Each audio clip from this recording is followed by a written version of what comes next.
Agora, Mauro, tem o jogo contra o Bragantino.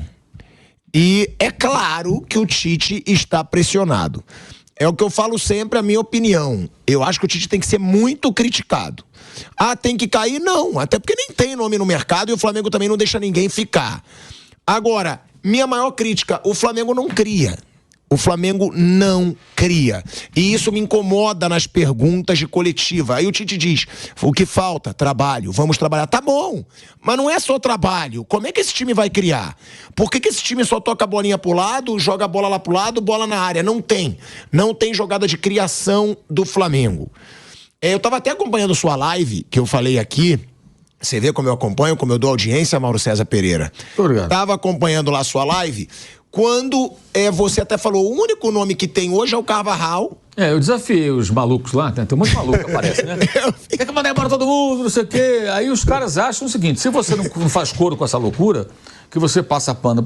Não tô criticando o Tite. Quer dizer, eu tô falando também com alguns que são, né, difícil até entender o que tem na cabeça. Não, tem muita gente que é impressionante. Você critica o cara. Foi ruim, foi isso, aquilo outro, tem que mudar, bababá, mudar o sistema de jogo, tá.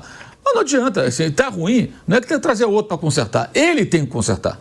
Esse é o ponto. Se depois de um determinado tempo ele não conseguir consertar, aí você traz um outro cara para consertar. Mas esse tempo, na minha opinião, não passou. Aí tá 8 meses. Na minha visão, ele tá agora desde o início do ano. Ano passado ele veio tapar buraco e classificar o time para Libertadores. Foi o que falaram para ele. Pô, Tite, vem agora, classifica o time que a gente garante a vaga, né? E ano que vem você faz o trabalho. E ele aceitou.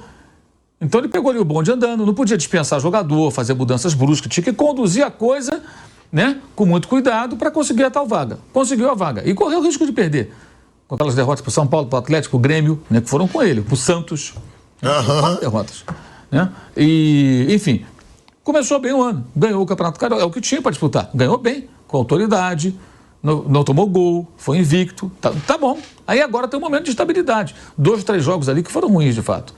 Isso não é motivo, na minha opinião, para você pegar e ficar mandando tudo. Aí o cara fala, não, mas eu não confio em tudo bem, a sua opinião. A sua opinião não significa que eu tenho que pensar igual. Nem que a sua opinião seja a certeza absoluta do que vai acontecer. Aí eu falei, vem cá, qual é o técnico que vocês contratariam? Está feito o desafio. Mas nomes factíveis.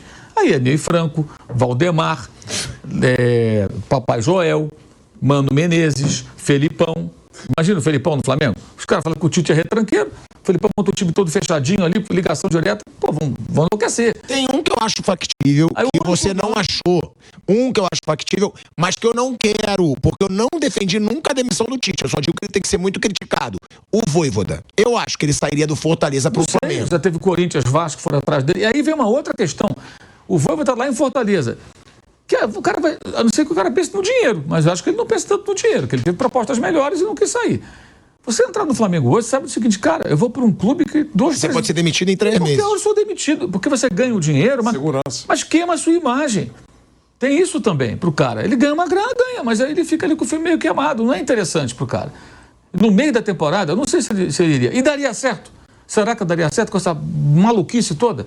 O Vojvoda perdeu uma final de Sul-Americana. O Vojvoda perdeu uma final agora pro Ceará no Campeonato Cearense, gente.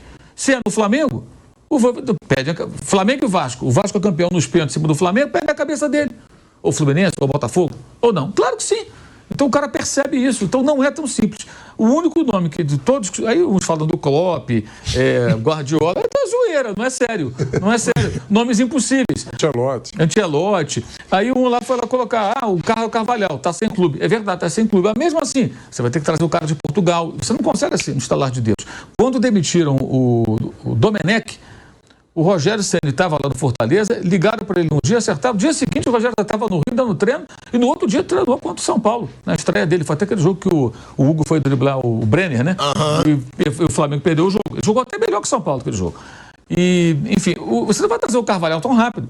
O cara tem a família dele, a vida dele lá e tal. Ó, preciso de você aqui amanhã. Não dá, o cara está lá em Portugal. É uma negociação que envolve muita coisa. Troca de contratos, é um contrato internacional. Então, não é fácil solucionar isso, mesmo que você queira trocar. Isso que eu quero dizer. Então, o técnico tem que ser cobrado e questionado, muito cobrado. Acho que isso sim. Mas essa coisa da troca é uma maluquice, é uma doideira. E não é fácil encontrar soluções. E aí tem uma outra questão que eu acho que assim, a expectativa criada em relação ao Tite. O Tite é um perfil diferente do Jesus, de outros técnicos. Ele monta times competitivos, mas a fase está ruim. Quando o Palmeiras também não está boa. Só que o Abel tem um crédito que ele ainda não construiu. Mas ou tenham paciência, esperam, vai ficar a vida inteira isso. Enquanto o Abel treina o Palmeiras, o Flamengo teve 8 treinadores, gente. Pensa bem, 8. Não tem condição isso. Quer contar? Domenech, Rogério, Renato, Paulo Souza, Vitor Pereira, Dorival, Vitor Pereira, Sampaoli e Tite. 8. O Palmeiras teve um técnico. É bom falar, o Palmeiras que é o paralelo do outro clube bem sucedido, ganhou títulos, tem dinheiro. Você não falou do meu amigo que assumiu por 2 jogos, 3 jogos. Não, o Fera foi antes. O Fera foi antes. Mas teve o Mauricinho, interino, e teve o Mário Jorge ano passado. Se você contar os interinos, auxiliares ali que assumiram em algum momento, são 10 pessoas diferentes ficaram à beira do campo como técnico do Flamengo em algum momento. 8 técnicos efetivos, 2 interinos. Isso é de 2020 para cá, né? Quando o Domenech chegou, meados de 2020, quando saiu, que a pandemia parou o futebol, voltou, Jesus ganhou o Carioca contra o Fluminense e meteu o pé. Então, vai fazer ainda 4 anos, que foi na metade do ano. Nós estamos em maio ainda, foi junho, julho. Então, o Tite começou ano passado em outubro. Então, na verdade, em 3 anos e uns 3 meses, o Flamengo teve 8 técnicos, que o Tite assumiu já lá atrás. Isso é absurdo, cara. Não tem condição, nunca vai dar certo. É muito aleatório. Aí o Rogério conseguiu ajustar o time em um momento, ali, alguns meses, foi campeão brasileiro. Aí o Dorival ajustou alguns meses, igual a Copa do Brasil e Libertadores. Mas assim, mas são breves períodos, são sabe? 40 meses dá uma média de 5 meses cada técnico. Isso é uma maluquice. 5 meses, a média. Isso é uma maluquice. Agora, cobra-se o Tite. O que falta também é, na diretoria, alguém para conversar com o Tite sobre aspectos do jogo. Por exemplo, eu acho que ele tem que mudar o sistema. Tem colegas aqui que cobrem o clube e estão especulando que vai jogar no 4-4-2. Meio campo com 4 jogadores e o Bruno na frente com o Pedro. Já deveria ser assim, acho, do jogo passado. E a intensidade do time também não está ridícula? Claro, tem muita coisa para mudar. Agora, cobra do cara não significa que tem que sair, entendeu? Agora, se mais adiante você chegar num estádio que não dá... mas se perder na Libertadores... Tá, mas quem garante que você vai trazer um outro cara e vai se classificar? Entendeu? O ano passado o Flamengo estava com 20 jogos, 1 derrota. Justamente para o Bragantino, que é o próximo adversário. Derrota vergonhosa, 4-0. Mas era 20 jogos e 1 derrota. 1 derrota com o Sampaoli. Alguns empates, jogos ruins, mas vitórias boas. Inclusive contra o Grêmio, lá em Porto Alegre, Copa do Brasil, que foi 2-0. O Gabriel perdeu o pênalti, podia ter sido mais, né? Ganhou do Atlético em Minas, aí o cara deu um soco na cara do Pedro e tudo ruiu. O Palmeiras teve o Abel Ferreira fazendo vários elogios pro Estevão. O Abel Ferreira trabalhou com o Endrick. Tá trabalhando com o Endrick até agora. E a frase dele foi: nunca vi nada parecido com esse menino. Sobre o Estevão, pediu para Leila Pereira segurar o Estevão até 2027. Falou que se não fosse a distância tão grande para Portugal, ele ia ficar anos e anos no Palmeiras, que ele é muito feliz no Palmeiras. E também, claro, reclamou da arbitragem. Teve ali um impedimento que foi marcado por muito pouco no gol do Rony. Ou seja, tem muito assunto pra gente falar aqui nesse bate-pronto. Boa tarde, Vanderlei Nogueira. Boa tarde, Mauro César Pereira, velho Vamp. Mauro, sobre essa atuação, né, do Palmeiras, não foi uma grande atuação, tem que ser falado. Agora, no segundo tempo, criou muitas chances de gol. Quase sempre, como a gente disse aqui ontem no Canelada, com os meninos Endrick e Estevão. O que falar da atuação do Palmeiras, na sua opinião, é uma vantagem até pequena, diante do Botafogo de Ribeirão Preto em casa, ou seja, não vai poder poupar totalmente o time no jogo de volta, que foi o que eu, pelo menos, falei no jogo do Flamengo, que eu achava ruim porque vai ter que viajar titular pro Amazonas, e o Palmeiras também não constrói uma grande vantagem. E sobre o Estevão, né, Mauro? Porque, mais uma vez, esse garoto que acabou de fazer 17 anos é destaque e é muito elogiado pelo Abel Ferreira. Nunca vi nada igual. Ou seja, pelo jeito, ele se impressionou mais com o Estevão até do que com o Endrick. Eu acho que esse discurso, assim, de muita exaltação ao menino, que é ótimo, né? Ele serve para ofuscar um pouco a má atuação do Palmeiras. Mais uma, né? Mais uma atuação ruim. 6 últimos jogos do Palmeiras, pega aí o Palmeiras desde o início do Brasileiro. Vitória 1-0, jogou mal contra o Vitória. Internacional, perdeu. Palmeiras e Flamengo, péssimo jogo, 0-0. Em casa, né? Em casa. São Paulo e Palmeiras, outro jogo lixo, muito ruim, muito ruim. Segunda-feira, 0-0. Primeiro tempo contra o Del Valle, péssimo. Segundo, virada sensacional. Mas o primeiro tempo foi muito ruim, poderia ter tomado mais gols. E ontem outro jogo ruim, né? Outro jogo ruim do Palmeiras. A vitória é emocionante pelo gol no final, o torcedor vibra e tudo, mas se você pensar que o Botafogo, mesmo poupando alguns jogadores, né? E tem uma curiosidade, né? No gol do Botafogo, quem larga o rapaz que faz o gol é o Estevão. Olha o vídeo lá. Eu não percebi. Eu vou ser mentiroso, eu não percebi. Ele que tinha que ter acompanhado. Ele tá voltando trotando, garoto. É normal, tem 17 anos, gente. Ele, sabe, a intensidade de um jogo profissional é diferente. Ele está se adaptando ainda. Ele tem talento, mas algumas situações, até acho que isso é bem importante para se conversar internamente. Mostrar para ele aqui, ó. Você que tinha que vir com esse cara. Se a gente puder ver o gol aqui, a gente vai ver na origem do lance, você vê ele correndo, ele vem trotando. É Bray, né? O rapaz que fez o gol. Isso. E o rapaz chuta só. Tem falha do goleiro, né? Mas ele chuta livre. Ele pega um rebote, ele não pode estar livre ali. O cara não pode chutar uma bola dentro da área do Palmeiras, sozinho ali, no bico da área, sem nenhuma marcação, né? Assim como ele chutou de forma razoável, o goleiro aceitou, ele podia acertar um chutaço, que ele estava sozinho, sem marcação, mas isso tudo é normal, isso é do jogo. Mas eu acho que mais importante que exaltar o garoto, que é uma obviedade, né? Claro que ele é um talento muito grande, muito promissor, isso aí já estava muito evidente há mais tempo, é entender o que está acontecendo com o Palmeiras. Evidentemente, dentro de uma análise racional, sem aquela maluquice lá dos rubro-negros lá no Maracanã, com os olhos esbugalhados, todo mundo, nossa, com ódio, porque ganhou só de 1-0. Xingando, né? Teve até xingamento. Os caras lá vai uma vitória, Vanderlei, sabe? O time ganha, o time joga mal, você fica insatisfeito, podia jogar melhor, mas venceu o jogo. E as reações são você vê ódio no olhar das pessoas. Uma coisa assim, doentia aquilo ali. Aquilo é doentio, na minha opinião. Você ficar na bronca que o time jogou mal, normal. Criticar o técnico, tá porcaria, tá ruim, concordo, tudo concordo. Mas acho que as reações são exageradas. A torcida do Palmeiras não tem isso. Ela comemora a vitória, que fosse 1-0 até o final também ela ia comemorar. Ela entende melhor, em sua maioria, exceto alguns, que um time de futebol tem instabilidade. O Palmeiras está numa fase de instabilidade. Então acho que a questão agora mais importante do Palmeiras é tentar retomar o jogo. E tem uma coisa, fala-se muito dele, mas o Endrick é muito importante. O Endrick gera muito jogo. E o Endrick vai embora. Então, assim, acho que esse é um outro problema que tem o Palmeiras. Independentemente do surgimento de mais um garoto muito, muito talentoso, o Endrick vai embora. O Endrick não vai ficar mais. E chega o Felipe Anderson, né? Que não é a posição do Endrick, outra... mas que também deve criar muita jogada. Né? Que é outra função. Mas, assim, para a saída do Endrick, o Palmeiras vai ter que encontrar uma forma de compensar isso. É possível? Claro que é possível. Mas é um ponto também importante. Mas o time não tem jogado bem esses últimos jogos. Você vê, mesmo quando conseguiu uma virada histórica contra o Del Valle, uma virada sensacional na altitude, teve um primeiro tempo muito fraco, né? Então, acho que esse é um ponto importante. O Palmeiras encontrar de novo. O gol ontem foi muito bonito a jogada, esse primeiro gol, inclusive, muito bem tramada, né? Mas acho que o Palmeiras tem aí coisas a destacar. Mas aí é aquela coisa. Você fala do garoto e acaba não se discutindo tanto esse aspecto, né? Acho que são 2 pontos. Elogios ao menino, palmas, né? Assim, né, Vanderlei? Você acha que até é uma estratégia dele? Fala bem do garoto para distorcer o assunto. Pode ser uma estratégia também, pode ser espontânea, eu não sei se é estratégia espontânea. Eu sei que eu acho que o assunto mais importante do Palmeiras hoje é entender o que fase é essa, né? O que fazer para o time retomar um futebol melhor. Porque essa coisa, o time é resiliente, luta até o final, isso é uma virtude enorme. Até eu escrevi no meu blog, isso é uma rara virtude do Palmeiras nesse momento, desse mês, abril, comecinho de maio. É uma rara virtude, o time não desiste, ele luta até o final, isso é muito bom, mas não é o bastante, o time pode jogar mais, deve jogar mais, e ontem eu acho que foi mais um exemplo disso. Foi uma vitória suada contra o adversário de Série B, né? E assim, finalizou muito, mas também permitiu muitas finalizações, perdeu um gol incrível o Botafogo no primeiro tempo. 2 vezes. Né? Perdeu chance clara assim, de gol, coisa que o Palmeiras não costuma, em outros momentos não costumava desse tipo de oportunidade aos seus adversários. Então acho que tem alguns azul. Ele vindo ali, ó, tá vendo? O Vanderlei, ele vai falar também dessa situação do Estevão, né? Que ele também acha que foi uma forma de sair. Só uma coisa, Mauro, dessa situação, né? Que teve até comparação com o Flamengo, e eu também concordo que não jogou bem. Eu só acho que o Palmeiras, quando ele leva gol, por exemplo, ou voltando pro segundo tempo, ele volta com uma intensidade maior. Eu acho isso diferente do Flamengo. Eu vejo o Palmeiras, foi o que você falou, o Botafogo também criou. Mas o Palmeiras cria chances no segundo tempo. No primeiro tempo foi aquele jogo morno. O que eu não vejo no Flamengo. Eu vejo no Flamengo uma apatia eterna durante o jogo.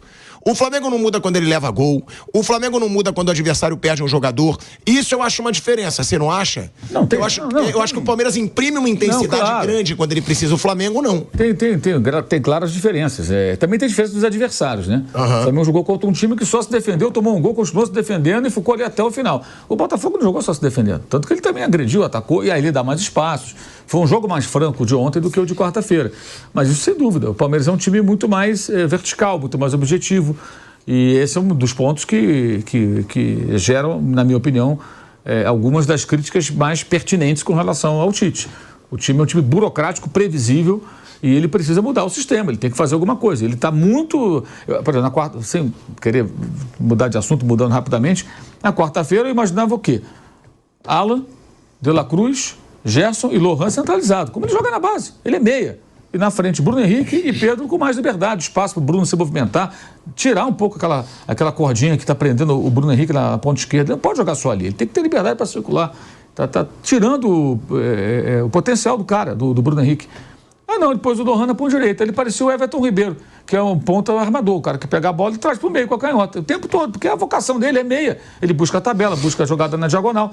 E você não explora o talento. O garoto jogou bem, eu achei que ele jogou bem, o Lohan. Buscou o jogo, né? A idade do Estevão, inclusive. Ele errou algumas coisas que é normal na idade, que eu acabei de citar também aqui. Um erro de desmarcação do menino, ele foi equivocado em algumas jogadas, mas buscou o jogo o tempo todo.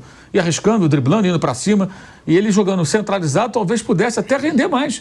E assim, você está cercado do Alan, do De La Cruz e do Gerson, são caras experientes ali, né? Para te dar um suporte, né? Que tem qualidade também. Gente que sabe trocar um passe, sempre sabe jogar bola e que sempre tem alguém do lado ali, garoto, vai, chega agora, calma, né? Para dar um... Porque aquela ansiedade do menino de querer mostrar o tempo todo. E na frente, Bruno Henrique e Pedro. Pô, legal, né? Você bota ele no meio desses caras ali. Eu achei que o Tite errou no começo e insistiu no erro que não mudou. O Tite merece uma série de críticas pelo que ele tem feito. E essa falta de uma volúpia maior também é importante. Ser um time mais elétrico, que marca, que pressiona e tal. Como fez no primeiro tempo, depois arrefece. Aí vai mudando também, começa a trocar. No final, o jogo tudo. Tinha o Wesley, Matheus Gonçalves, Igor Jesus, um monte de garoto em campo, tudo muito modificado. Mas eu entendo que o Palmeiras venceu, mas não tem jogado bem. Eu acho que isso é um ponto que certamente deve estar preocupando a comissão técnica, eles internamente devem estar discutindo sobre isso para entender o que está acontecendo com a equipe. Vander, quando o Mauro falou, né, dessa situação, falou muito do garoto, desvirtuou o assunto, que seria a atuação. Você concordou. Você acha que foi uma estratégia? Porque o Abel, volta e meia, ele elogia mesmo o jogador, né? Ele elogia, ele dá moral pro grupo. Eu não sei se foi só uma estratégia, porque também me impressionei com a atuação do Estevão. Todos os lances que saíam do Palmeiras eram Estevão e Hendrick. Com a personalidade dos dois, até na tabelinha lá que eles fizeram no primeiro tempo, um dos únicos lances de perigo do Palmeiras. Mas você acha que também foi para desvirtuar? E o que você achou da atuação do Palmeiras? Um abração para você, Asmar, para o Mauro César, para o nosso Vampeta e para todo mundo que está nos acompanhando. Olha, eu tenho observado as entrevistas, desde as primeiras entrevistas, desde quando ele chegou, né?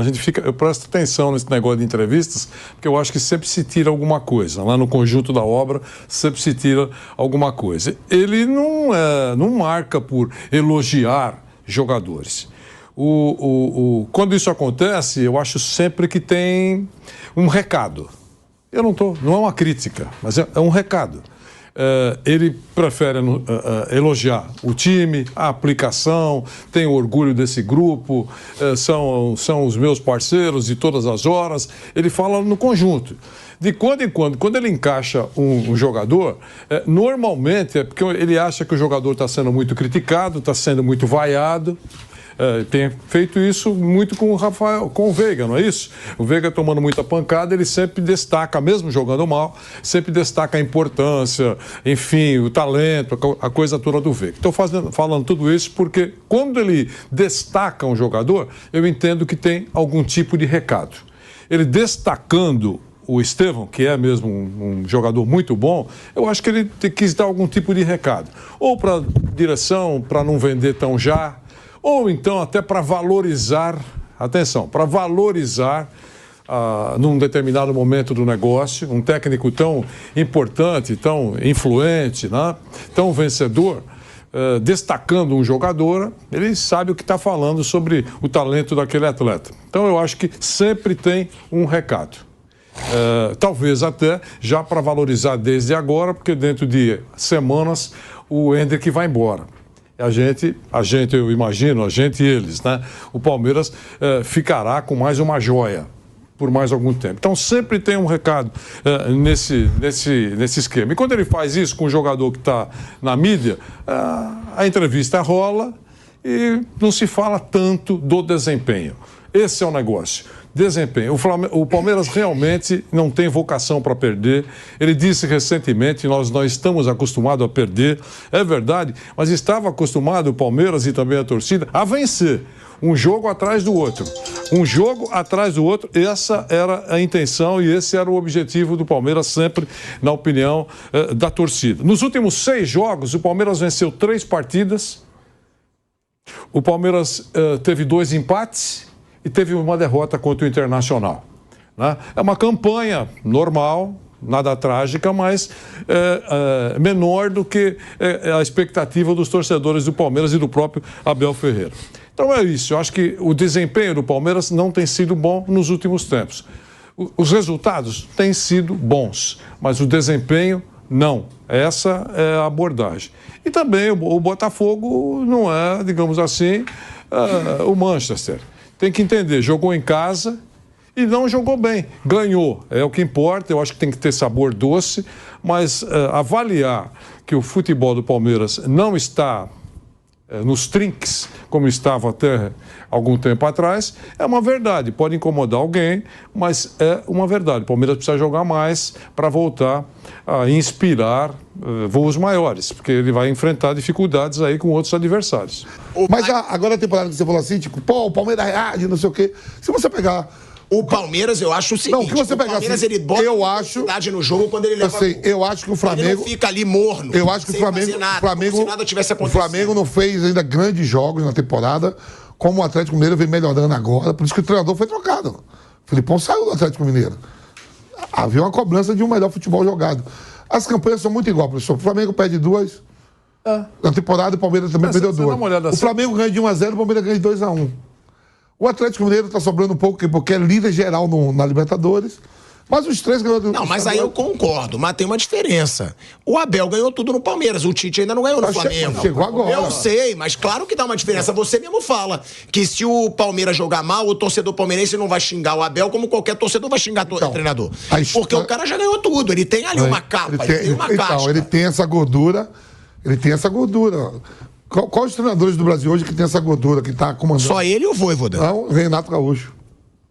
Mas também tem pela história pela história, tem essa gordura. São poucos. Mas esse Palmeiras desse ano, do Abel, tá fretando muito com a derrota e num momento de um mata-mata, de repente, isso não é então, muito risco.